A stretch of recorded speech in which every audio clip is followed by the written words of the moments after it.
Olá pessoal, sou o professor Márcio e na aula de hoje nós vamos de um caso bem especial para o movimento dos corpos, onde nós temos a simultaneidade, ou seja, nós vamos ter que considerar não apenas um deslocamento para o corpo que está sendo analisado, mas também o meio que ele envolve. Essa situação é conhecida como composição dos movimentos. Então nós vamos utilizar um exemplo de um barco bem clássico dos livros didáticos, que se move em um rio, onde ele pode se movimentar em diferentes maneiras. Ele pode se movimentar contra a correnteza ou a favor dessa correnteza, de várias outras formas. Sendo assim, eu vou apresentar 4 situações a serem analisadas nesta aula. Mas antes eu gostaria de pedir para deixar o seu like. Caso não seja inscrito, inscreva-se em nosso canal e divulgue para os seus amigos. Agora, vem comigo, vamos entender isso melhor.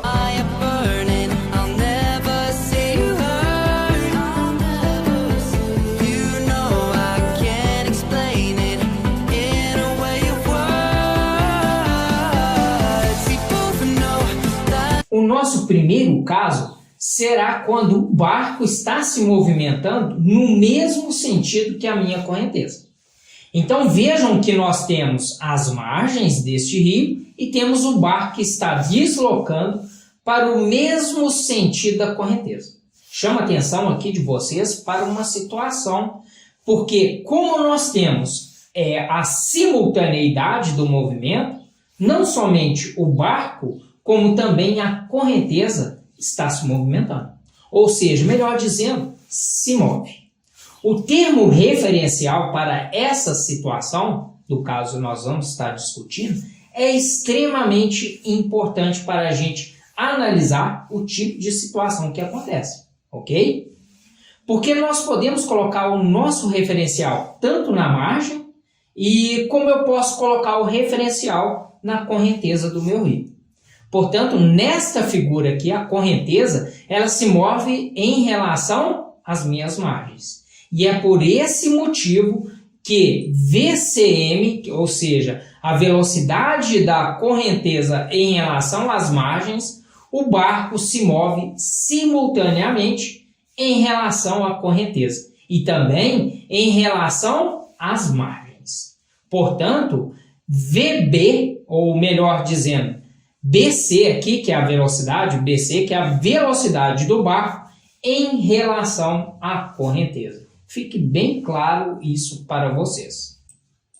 Porém, a velocidade do barco não existe apenas em relação à correnteza, mas também em relação às margens. Sendo assim, para essa situação, nós vamos determinar a velocidade do barco em relação às margens.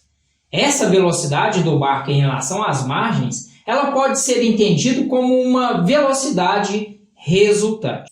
Como o barco ele tem a sua velocidade orientada no mesmo sentido que a correnteza, nós podemos colocar que a velocidade do barco em relação à margem é igual à velocidade do barco em relação à correnteza mais a velocidade da correnteza em relação à margem.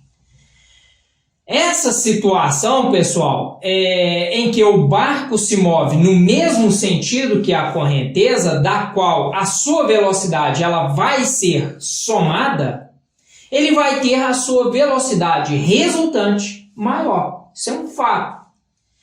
Uma situação como essa seria quando você estivesse em uma escada rolante. E para se chegar ao pavimento superior, e se você ficar parado em relação à escada rolante, você gastará um tempo para subir. Isso no caso que eu estou falando, no sentido subindo, viu, as escadas. Por outro lado, se você começar a se movimentar, subir essa escada, ao mesmo tempo que ela está subindo para a parte superior, você chegará lá em cima mais rápido. Porque como a velocidade da pessoa, no caso a minha velocidade resultante, vai ser a velocidade do qual essa pessoa está se movimentando, mais a velocidade da escada. Então, esse será mais rápido, a velocidade resultante. Nesta segunda situação, nós já temos um barco se movendo em sentido contrário à correnteza, oposto a ela. Então, na primeira situação, para determinar sua velocidade do barco em relação às margens, nós somamos as velocidades. Aqui, nesse ponto, para determinar a velocidade do barco em relação às margens, basta a gente diminuir, não é isso? Fazer que a velocidade do barco em relação à margem é igual à velocidade do barco em relação à correnteza menos a velocidade da correnteza em relação às margens.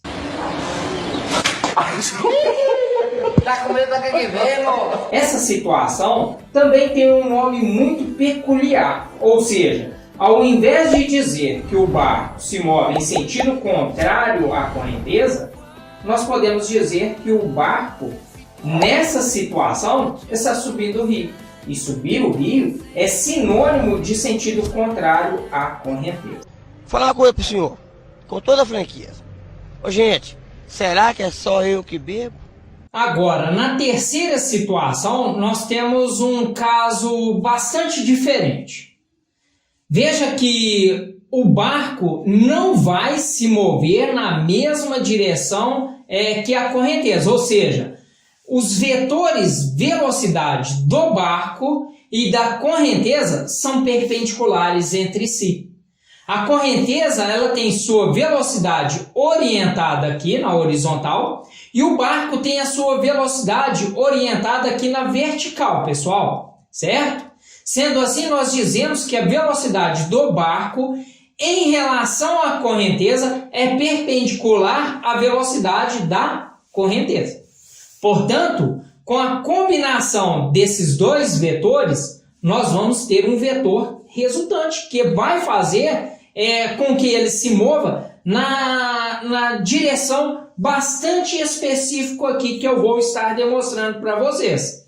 Então, isso, neste caso aqui, vamos fazer o seu diagrama vetorial. Ou seja, o diagrama vetorial da minha velocidade da correnteza em relação à margem e a velocidade do barco em relação à correnteza, certo? Bom, fazendo isso aqui, basta a gente fazer o nosso vetor resultante. Isso significa que o barco vai deslocar neste sentido aqui, pessoal. Ou seja, na diagonal. Então, caso o rio não tivesse a correnteza, ele se moveria em linha reta, certo? Seria outra situação. Mas para o nosso caso aqui, não. Nosso caso tem a velocidade da correnteza. Então, é necessário a gente fazer isso aqui. É o diagrama das velocidades. Como o rio ele tem uma correnteza e o barco ele vai se deslocar uma distância lateral, ele vai sofrer um deslocamento lateral e justamente por ter sido arrastado pela correnteza. Então, para determinar a minha velocidade resultante para este caso, basta a gente aplicar aqui o teorema de Pitágoras, ou seja, a hipotenusa ao quadrado é igual à soma dos meus catetos elevado ao quadrado, ok? Logo, nós temos que a velocidade do barco em relação à margem ao quadrado é igual à velocidade do barco em relação à correnteza ao quadrado mais a velocidade da correnteza em relação à margem ao quadrado. Simples assim. Agora vamos para o quarto caso, onde a trajetória do barco é perpendicular às margens do meu rio. Vamos representar o nosso barco, onde nós temos a sua orientação na vertical, e como nós discutimos na orientação, ele será arrastado para baixo, não é isso? Em razão de quem? Da sua correnteza. Pois nós temos então que a velocidade da correnteza em relação à margem. Como que eu quero que esse barco ele vá em linha reta, então nós devemos apontar a sua velocidade do barco em relação à minha correnteza. Não é isso mesmo? Desta forma aqui, ó, bem simples. E isso fará com que o vetor resultante seja orientado desta forma aqui, ó.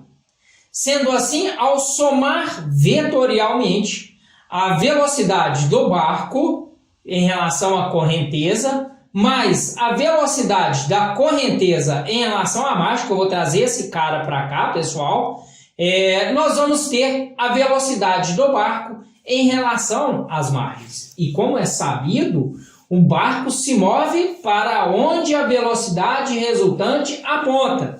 Fique bem claro isso para você, certo? Portanto, o barco vai se mover perpendicularmente às minhas margens. E nessa situação, basta aplicar novamente o teorema de Pitágoras, ok?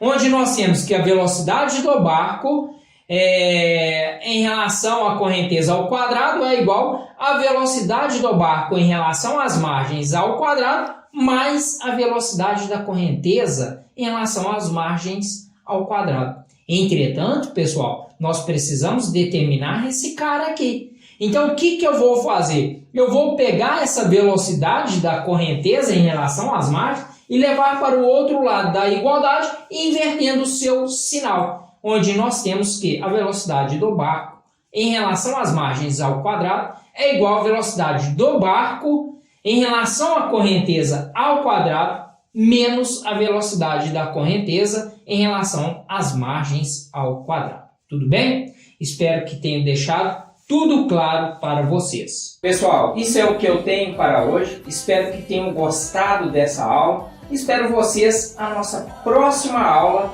e um grande abraço e fique com